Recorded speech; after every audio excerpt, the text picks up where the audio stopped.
చూడు Manju, for example మనం road మీద వెళ్తూ ఉంటాం, ఎవడో తప్పతాగొచ్చి మనల్ని గుద్దేస్తాడు, మనం చచ్చిపోతాం.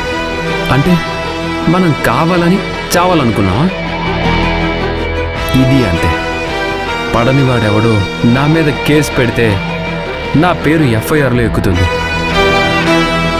అటువంటి అప్పుడు బయట ఎలా పడాలో కూడా నాకు తెలుసు. ఆ విషయంలో నాకు క్లారిటీ ఉంది. నువ్వేం బాధపడకు. బాధపడకుండా ఎలా ఉంటాను? నేను మీ భార్యని. అందరికంటే ఎక్కువ బాధ ఉండేది నాకే. అందుకే మీరు ఆ మినిస్టర్తో కలవద్దంటున్నాను. అవునండి, అతను అంత మంచోడు కాదంట. తన అవసరం కోసం అవతలి వాళ్ళని ఎంతవరకైనా వాడుకుని వదిలేస్తాడంట. మంజు, మినిస్టర్ గారి గురించి నీకు పెద్దగా తెలీదు. అతను చాలా మంచోడు. మంచివాడే అయితే మీ పేరు ఇలా ఎఫ్ఐఆర్ వరకు వచ్చుండేదే కాదు. మంచివాడే అయితే అతని కోసం అన్నదానం చేయండి, 4 మంచి పనులు చేయండి. అంతేకాని అతనికి యాంటీగా ఉన్న వాళ్ళని, ఆపోజిషన్లో ఉన్న వాళ్ళని కొట్టమని చెప్తాడా? మంజు, మినిస్టర్ గారి విషయం ఆలోచించడం మానే. ఎందుకు మానేయాలండి? నా భర్త బాగుండాలని కోరుకోవడం తప్ప? నువ్వు ఈ విషయంలో జోక్యం చేసుకుంటే అంత మంచిది కాదు. ప్లీజ్ అండి, కావాలని పాత సత్తుల గొడవలకు వెళ్ళకండి. నేనెలా ఉండాలో నాకు తెలీదా?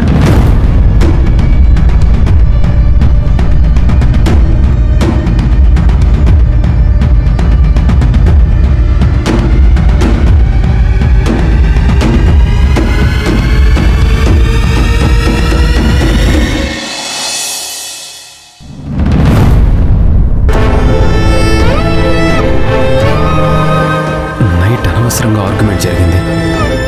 మంజు ఎంత ఫీల్ అయి ఉంటుందో.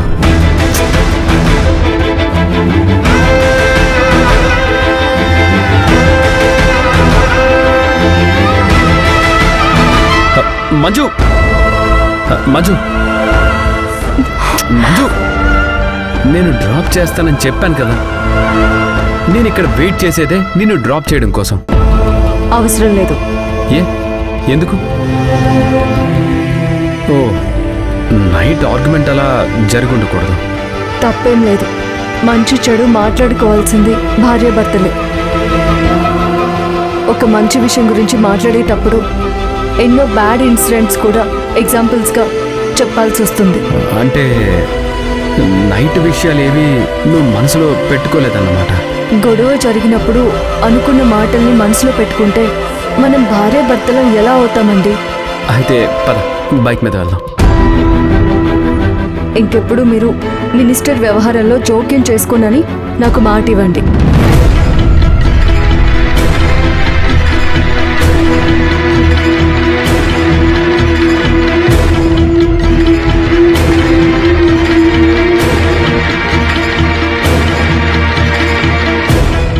మళ్ళీ నైట్ విషయమే ఇప్పుడు కంటిన్యూ చేయాలని చూస్తున్నావా? మీ ఆడవాళ్లకు మగాడు కాస్త మెత్తబడితే చాలు, మళ్ళీ మీ వాయిస్ని మా మీద రుద్దాలని చూస్తారు. మంచి చెప్పడం కూడా తప్పేనా? ఏది మంచో ఏది చెడో నాకు తెలీదా?